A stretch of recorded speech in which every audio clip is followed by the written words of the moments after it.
nesse caminho que você está seguindo aí, das subjetividades, dessa sua volta ancestral, e da significação da nossa conexão com o nosso fazer cotidiano, se você pode falar sobre sonhos e, nesse caminho dos sonhos, representatividade, que você já falou anteriormente.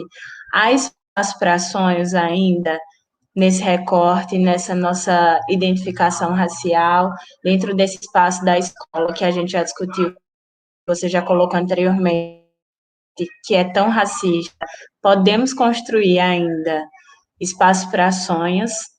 Como é que poderia ser esse processo? Como é esse processo na sua experiência? Olha, Natália, como eu vou dizer para vocês que eu faço parte hoje nessa minha busca ancestral, né? Eu faço parte de um grupo chamado Escurecendo as Ideias, e é um grupo muito heterogêneo. Então, tem mulheres que são auxiliares de limpeza, pós-doutoras, enfim, e eu vou dizer que foi um encontro, assim, muito gostoso, porque a gente se olha, a gente se vê, e a gente consegue fazer o retorno, né, para nós, nosso lar, né, que foi nos tirado, né, o território que foi nos tirado.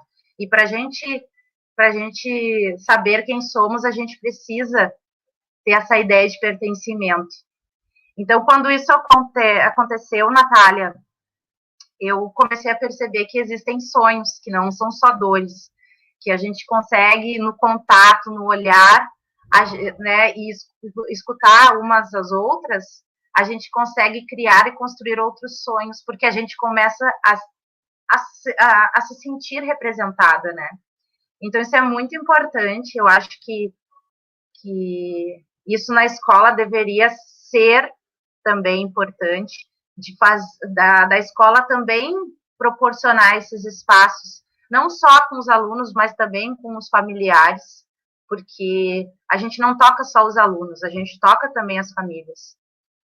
E quando, assim, eu fico pensando no espaço escolar, eu acho que tem que sim fazer um recorte que a gente vai ter que discutir, eu acho que não eu, mas os professores que se sentem incomodados com a questão racial, apesar de que muitos dizem, mas eu sou antirracista e não pratico racismo, de se questionar, primeiramente, né, do que se faz no cotidiano escolar, né, contra o racismo, sobre quais ações, né, a gente pode fazer para que a gente pense numa sociedade que respeite a pluralidade, né, e do comprometimento. E para isso, a população branca também precisa discutir qual é o seu papel nessa luta.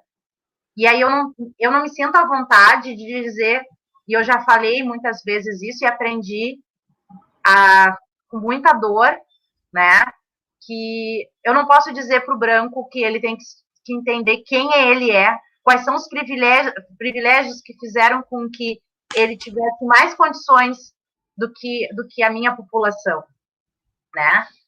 Então, o que eu fico pensando nisso é que a escola tem uma função, como toda a sociedade, de abarcar essas discussões e abraçar quando a gente está ali naquele rompante de dor e de falar coisas que não vão ser legais, mas que a gente precisa, porque a gente vem também de um processo de dor e raiva, porque a gente começa a perceber. Então, eu acho que tem que ter uma escuta real, que não existe nem na escola e nem na sociedade brasileira. Tem que ter essa escuta real. Compreender, e aí eu faço um recorte, assim, quando eu li a Lélia Gonzalez e ela começa a mostrar toda a formação histórico-geográfica da sociedade brasileira, né? E faz também, mostra esse racismo regional. Eu comecei a olhar para os currículos de geografia e ver o quanto eu não consegui, né? Eu não consegui, dentro da minha formação acadêmica, compreender isso, né? Então, eu fico imaginando o meu colega que é branco lá da geografia, como é que ele chega na sala de aula para falar com esses alunos negros que estão fora da construção, da formação da sociedade brasileira, né? A Constituição brasileira, que não é que foi num momento que se chama de redemocratização, não foi isso, porque não existe democracia com racismo. Talvez a gente tivesse que mudar, tirar o capitalismo, porque o capitalismo está atrelado ao machismo, e o machismo e o racismo estão juntos nisso.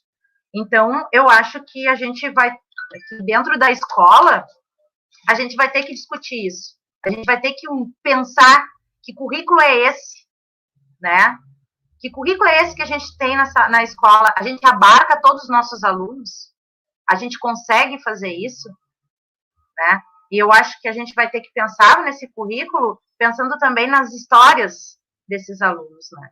Então, acho que a escola, a primeira coisa que tem que fazer é olhar e dar nome e sobrenome para esses alunos. Não é mais um número. Não é um número de chamada, como eu já escutei isso acontecer, né? Então, a gente vai ter que pensar que aluno é esse? O que ele traz das suas vivências? Qual é a nossa função ali?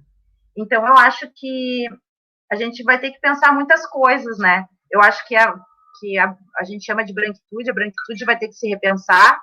Nós vamos ter que também nos aquilombar, que é muito importante a gente fazer esse retorno. Eu acho que essa geração, como eu já disse, tem alguns diferenciais, eu acho que nisso a gente consegue perceber, mas continua nos matando, continua nos adoecendo. E aí eu me assusto com isso, até onde a gente vai chegar. A gente vai continuar sendo morto, sendo a gente adoece muito e a gente nem tem assistência nem psicológica nem psiquiátrica, né? E isso para mim me preocupa porque me dói muito, né? Acho que eu não sei se eu consegui responder tudo isso, né? Mas enfim, são coisas que me são muito caras, né?